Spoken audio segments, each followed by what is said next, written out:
ચાલો મિત્રો, આજે આપણે બનાવીશું ભજીયા બનાવવા માટે મેં મેથી લીધી છે, લીંબુ લીધું છે, ધાણા લીધા છે, આદુ લસણની પેસ્ટ લીધી છે, તો આ ચણાનો લોટ લીધો છે. તેમાં આપણે મીઠી, અજમા, પછી ધાણા બધું નાખી દઈશું. સાજીના ફૂલ તેની માથે નાખીશું, લીંબુ, અને તે સારી રીતે ફૂટી જાય પછી નાખીશું મીઠું, પછી નાખીશું આદુ લસણની વાટી લીધા હતા એ, પછી પાણી નાખી ને એક સરખો લોટ અને મસળી લઈશું.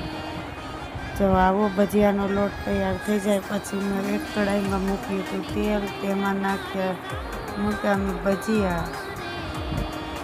ચાલો મિત્રો, ભજીયા તૈયાર છે. જો મારો વિડીયો ગમ્યો હોય તો લાઈક અને સબસ્ક્રાઈબ કરી